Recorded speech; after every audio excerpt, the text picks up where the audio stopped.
दाङको तुलसीपुर नगरपालिका परिसरमा रहेको यो पार्कमा आगन्तुकहरूलाई आकर्षित गर्न सक्ने सबै आवश्यक तत्वहरू छन्।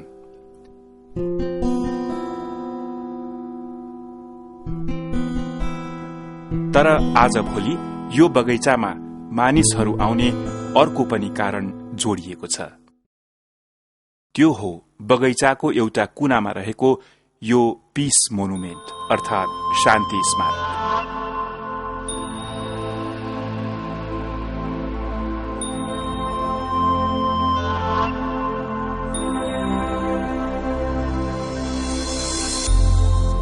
मुलुकमा चलेको 10 वर्षे सशस्त्र द्वन्द्वका बेला विद्रोही तथा राज्य पक्षको कार्यवाहीका कारण हजारौं मुलुकवासीले ज्यान गुमाए, हजारौं बेपत्ता पनि भए अनि हजारौं अंगभंग पनि भए।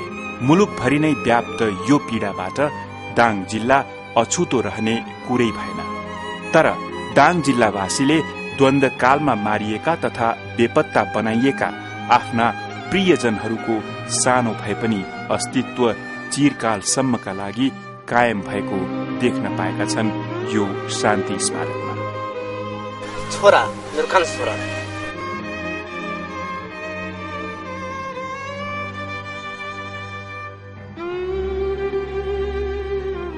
यस्तो काबरु कहिले पनि नहोस् भन्ने म पक्षमा छु।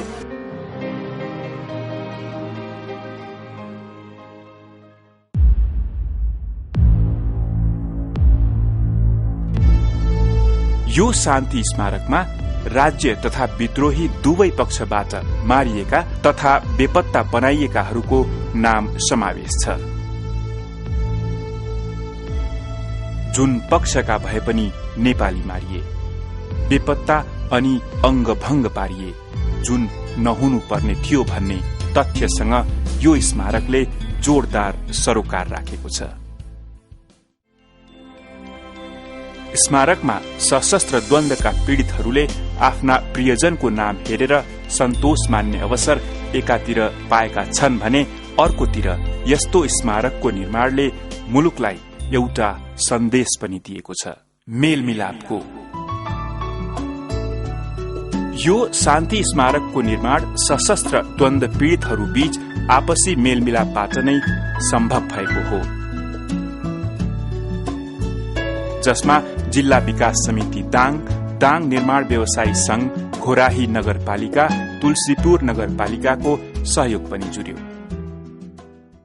वास्तवमा 10 वर्षे सशस्त्र द्वन्द्वले शान्तिका प्रतीक भगवान गौतम बुद्धको जन्मभूमि दक्षिण एसियाकै यो सुन्दर मुलुकलाई अस्तव्यस्त पारेकै हो। एउटै गाउँका छिमेकीहरू कोही विद्रोहीबाट त कोही राज्यबाट पीड़ित भएकै हुन्। परिणाम एक आपसमा बोलचाल बन्द तथा एक अर्का बीच वैमनस्यताको भावना। तर शान्ति प्रक्रियामा प्रवेश गरेपछि नेपाली बीचको यस्तो व्यवहारले बाधा पुर्याउनु स्वाभाविकै थियो, किनकि आवश्यकता मेलमिलापको थियो। त्यसैले उनीहरूलाई समूहमा आबद्ध गराई उनीहरूको क्षमता अभिवृद्धिका साथै उनीहरू बीच आन्तरिक संवाद बढाउँदै आत्मविश्वास निर्माण गर्नु थियो। यही भावनालाई मनन गर्दै नेपालमा दिगो शान्ति स्थापना गरेर जनताका अधिकार सुनिश्चित गर्ने तथा सुशासनको लोकतान्त्रिक अभ्यासलाई सुदृढ गर्ने लक्ष्य सहित मानव अधिकारको क्षेत्रमा विगत 20 वर्षदेखि कार्यरत अनौपचारिक क्षेत्र सेवा केन्द्र इन्सेकको अधिकार, लोकतन्त्र र शान्तिका लागि स्थानीय पहल परियोजना अन्तर्गत सशस्त्र द्वन्द्वका पीड़ितहरूको साझा थलोको रूपमा जिल्ला मेलमिलाप मञ्च स्थापना गरिएको हो। वास्तवमा सरकारले तल्लो स्तरसम्म शान्ति प्रवर्धन र पुनर्मिलनका क्रियाकलापका लागि प्रत्येक जिल्लामा गठनको प्रयास थालेको स्थानीय शान्ति समितिलाई द्वन्द्वबाट बढी प्रभावित पूर्वाञ्चलमा सिराहा र संखुवा सभा, मध्यमाञ्चलमा रौतहट र काभ्रे पलाञ्चोक, पश्चिमाञ्चलमा नवलपरासी र म्याग्दी, मध्यपश्चिमाञ्चलमा दाङ र सुर्खेत अनि सुदूरपश्चिमाञ्चलमा कैलाली र बैतडीमा सहयोग पुर्याउने उद्देश्य सहित जिल्ला हुँदै गाउँ विकास समितिको तहसम्म गठन गरेको मेलमिलाप मञ्चका क्रियाकलापबाट सकारात्मक परिवर्तन देखा पर्न थालेको छ। कयौं परिवारहरू यस्ता थिए जसको बीचमा 10 वर्षदेखि बोलचालै थिएन, आवत जावतै थिएन। उनीहरूको बीचमा बोलचाल सुरु भयो, संवाद सुरु भयो र उनीहरू सबैले मिलेर आफ्नो समाजको, आफ्नो गाउँको विकासको लागि संगठित हुने पहल गरे र स्थानीय निकायमा पनि आफ्नो माग लिएर जाँदाखेरि सँगै गए, सँगै काम गरे। सुरुको कुरा गर्ने हो भने द्वन्द्व पीडितका बच्चाहरू एक आपसमा नबोल्ने, परिवारको बीचमा बोलचाल बन्द भएको अवस्था पनि हामीले पायौं र एकले अर्काको खैरो खन्ने, मतलब उसले गर्दाखेरि मेरो परिवारका फलानु व्यक्ति मारिए, उसो सुराकीमै मेरो परिवारको आमा बुवाले ज्यान गुमाए भन्ने जस्ता कुराहरूको तपाईको कुरो भइरहेको थियो। तर हामी जब यो मेलमिलाप मञ्चले कार्यक्रम आफ्नो स्टार्ट गरेछ, एउटै मञ्चमा दुवैजनाले आँसु बगालेर त्यो आफ्नो पीडा सुनाउने स्थान पाए, साझा स्थान पाए। एकै स्थानमा एकले अर्काको पीडा चाहिँ साटासाट गर्ने अवस्था चाहिँ सिर्जना भएको छ। त्यतिखेर हामी एक ढिक्को चाहिँ थियौँ न, छरिएर थियो, द्वन्द्व पीडित हौ, अब आफ्नो पारामा थियौँ। तर अहिलेको अवस्थामा चाहिँ हामी जुन जोसुकै पार्टीको भए पनि वास्तवमा सबैजना हामी दुखित नै हो, द्वन्द्व पीडित हो, द्वन्द्वमा हामीले पीडा भोगेको छौँ। अब त्यो हिसाबले चाहिँ अहिले चाहिँ हामी सबैजना मिलेर जुन बाँच्नको लागि जुनसुकै ठाउँमा अडिए तापनि केही छिनको समय भए पनि आफ्नो दुःख बिसाउने चौतारी मिलमिलाप मञ्च भएको छ। हैन, यो मञ्च गठन गर्दा धेरै कठिन थियो। अब पहिला त मान्छेहरू एक ठाउँमा बस्नै नमान्ने, बस्दैनौ भनेर बिस्तारै हाम्रो मञ्चको साथीले, इन्सोकको साथीले प्रयास गर्दै एक ठाउँमा बस्ने प्रयास गर्दै एक ठाउँमा बसियो। कतिपय ठाउँमा त्यही हाम्रो चाहिँ मेलमिलाप मञ्चका साथीहरूले स्थानीय निकायको बजेटलाई प्रयोग गरेर कतै बाटो बनाउनु भयो, कतै व्यावसायिक तालिम प्रशिक्षण लिनुभयो, कतै पुस्तकालय वाचनालय बनाउनु भयो। त्यो खालको कामहरू उहाँहरूले गर्नुभएको छ। वास्तवमा सजिलो थिएन आफूलाई परेको पीडा बिर्सदै आफ्ना परिवारका मारिएका तथा बेपत्ता पारिएका पक्षसँग सम्बन्ध राख्नेहरूसँग एकै थलोमा एकै मञ्चमा बसेर व्यवहार साटासाट गर्नु, किनभने सबैका आफ्ना खालका पीडाहरू थिए।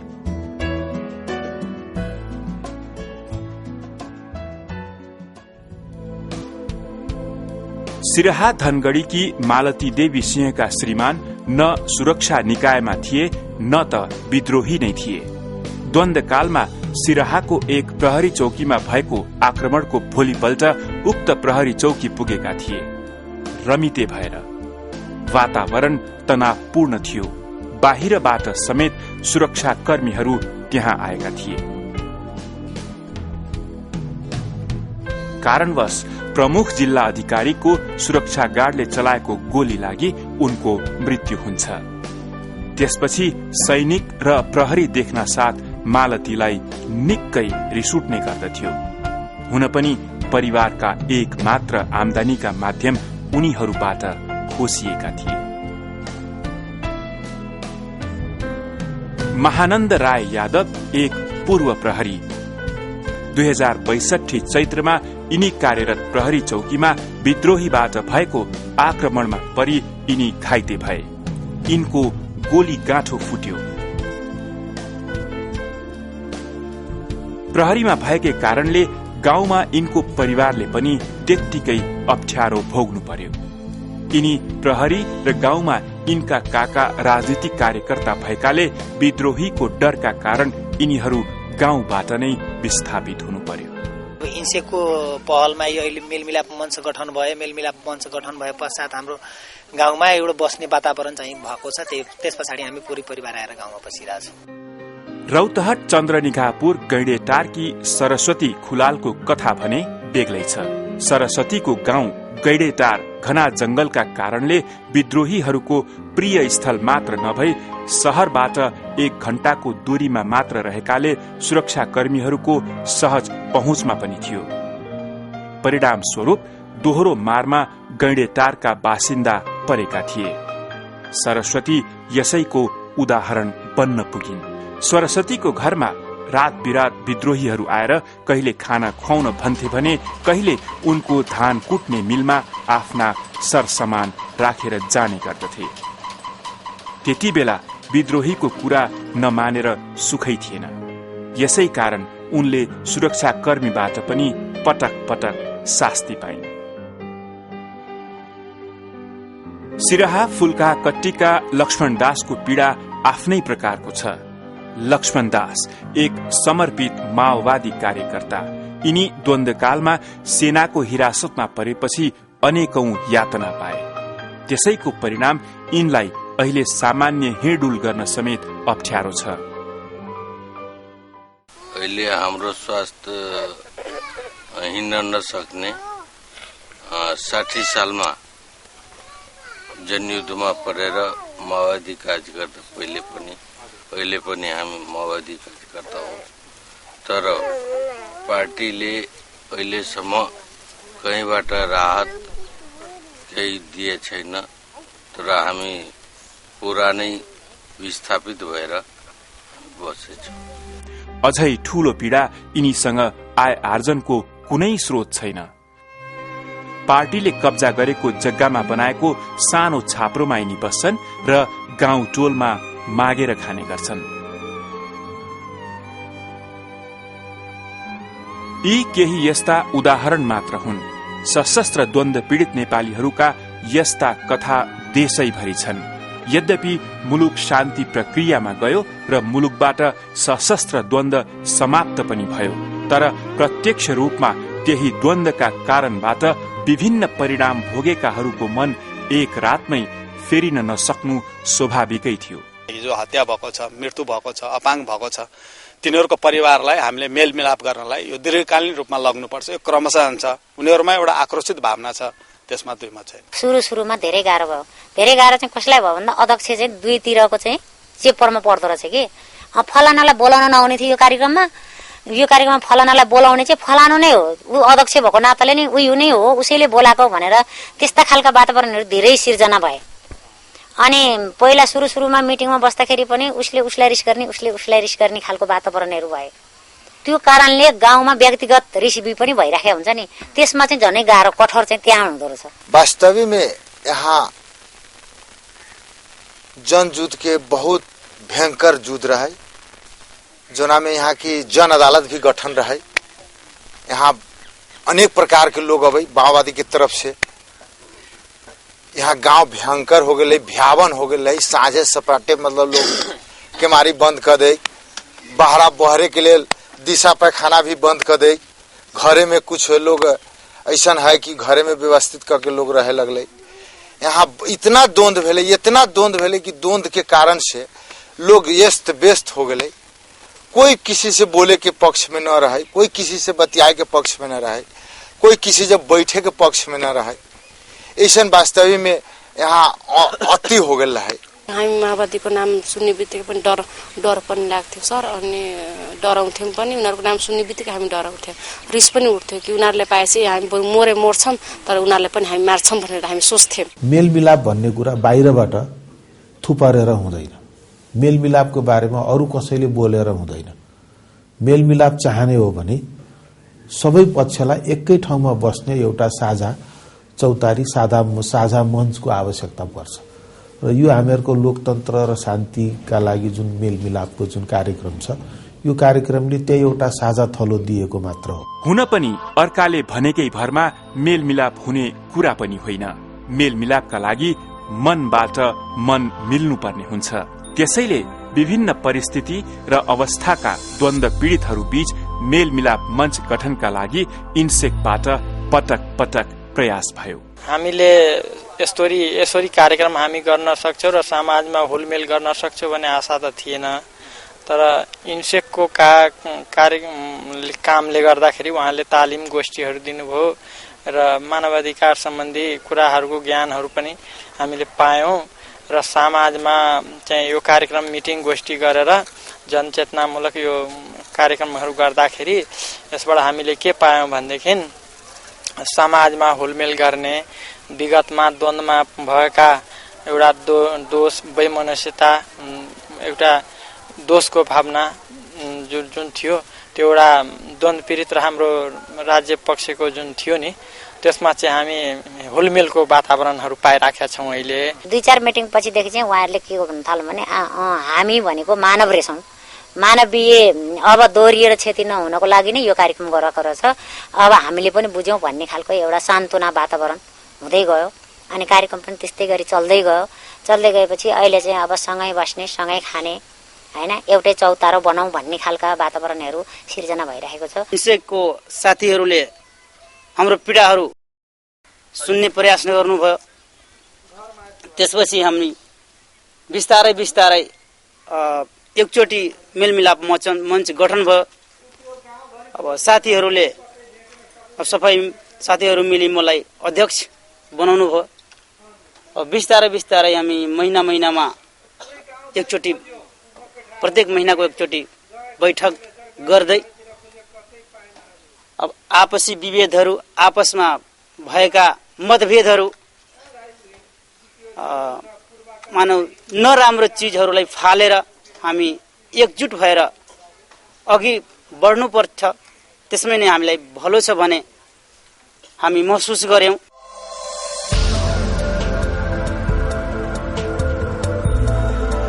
रौतहट माधोपुरका मेलमिलाप मञ्चका सदस्यहरूसँग मञ्चका गतिविधिका बारेमा बुझ्न जाँदा उनीहरूको तयारी र सामूहिक उपस्थितिले उनीहरू बीच मेलमिलाप प्रगाढ हुँदै गएको अनुमान गर्न सकिन्थ्यो। 17 महीना से मेलमिलाप कार्यक्रम हमनी के गांव में आयल।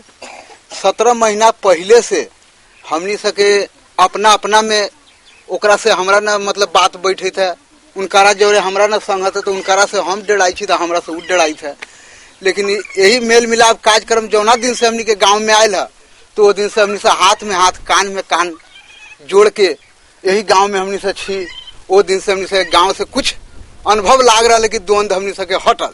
इनसे एक संस्था आया इस गांव में लोगों के आपसी द्वंद को कम करने के प्रयास स्वरूप इनसे सहजकर्ता की भूमिका में सकारात्मक पहल किया। फिर भी आशातीत सफलता अभी नहीं मिल पाया है।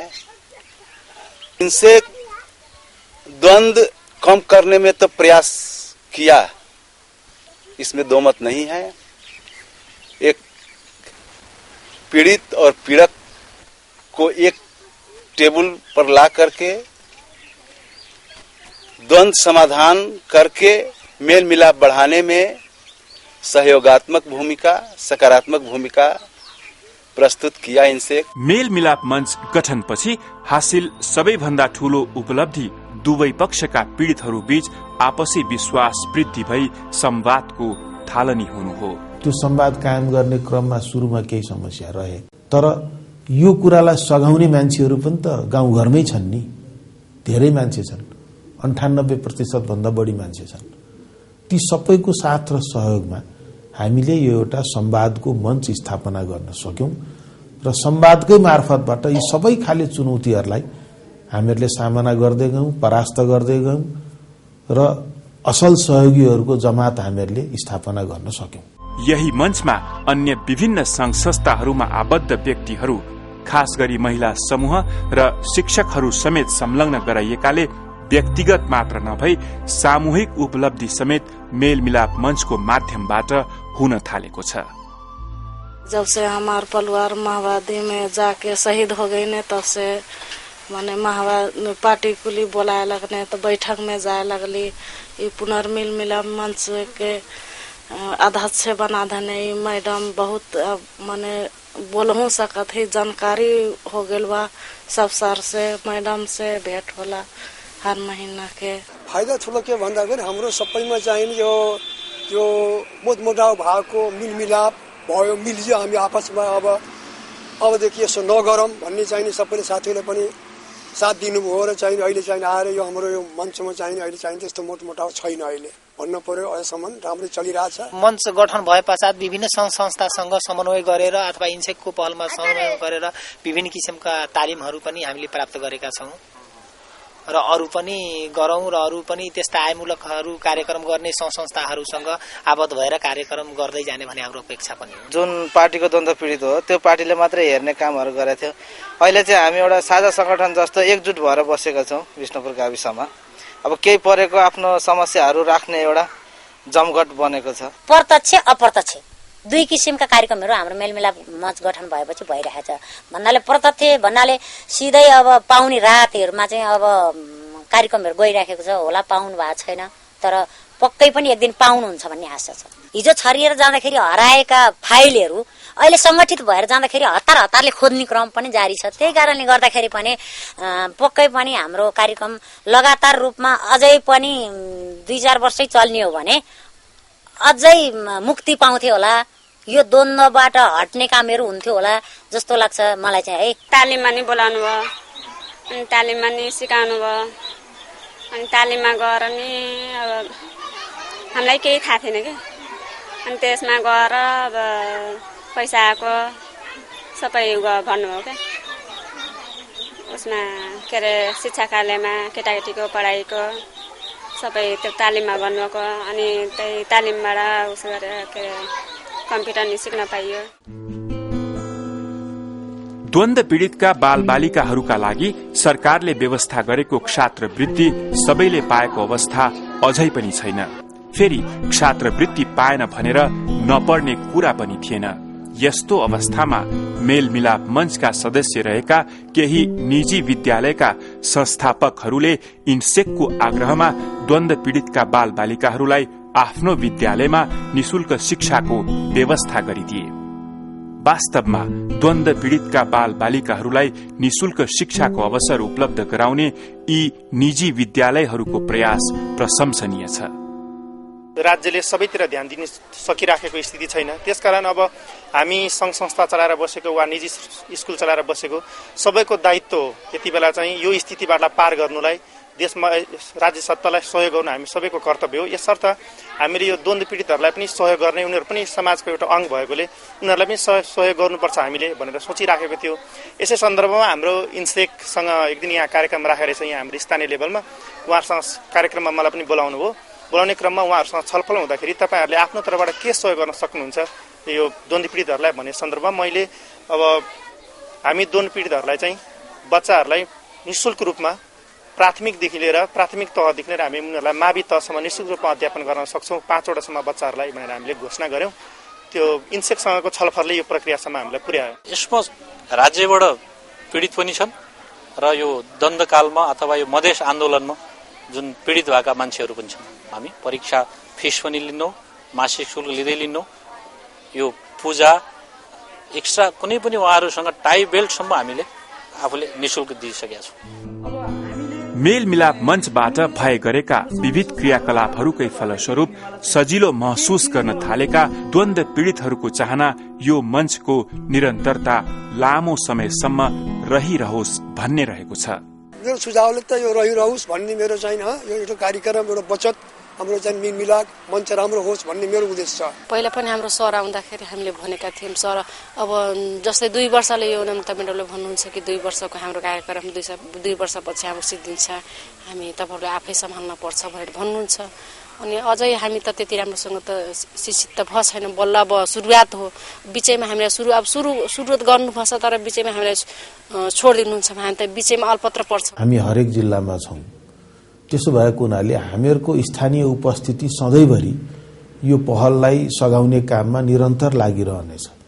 तर यो जुन परियोजना सन् 2010 देखि 2012 सम्मको लागि यो आरडीआईएफ नाम गरेको प्रोजेक्टले दिएको थियो। त्यो प्रोजेक्ट अन्तर्गत हामीहरूले जिल्लामा कार्यालय नै खोलेका थियौं। त्यो खालको संरचना अब हामीसँग चलाउनको लागि हामीसँग साधन स्रोत छैन। तर साधन स्रोत नभए तापनि स्थानीय संरचना त तयार भयो नि त। सबभन्दा ठूलो संरचना भनेको त चेतनशील नागरिकहरूको समूह हो। त्यो समूह त तल तयार छ। त्यसो भएको हुनाले पहिले जस्तो सहज त हुँदैन, तर अब यो कुरालाई आत्मसात गरिसकेको स्थानीय निकाय चाहिँ छ।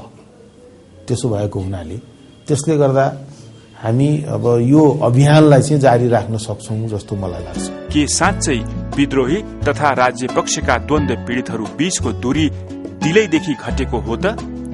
यो जान्न पनि आवश्यक थियो। अब त्यसरी मान्छेको भित्रै त होइन पस्न त को सकेछ र एक रूपले हेर्दाखेरि चाहिँ मिलमिलाप वास्तव भित्रैदेखि भएको जस्तो मलाई चाहिँ महसुस लागेको छ। अब हाम्रो घरमा यदि कुनै समस्या परेको छ, राति 12 बजे बोलाउँदा पनि हाम्रो जुनसँग हामीले बोल्न सकेका थिएन त्यो मान्छे हामी 12 बजे राति हाम्रो घरमा कुनै यसो समस्या पर्दाखेरि उहाँहरू आइपुग्नुहुन्छ, हामीलाई सहयोग गर्नुहुन्छ। त्यही भएर हामीले दिलैबाट घटेको जस्तो लाग्छ।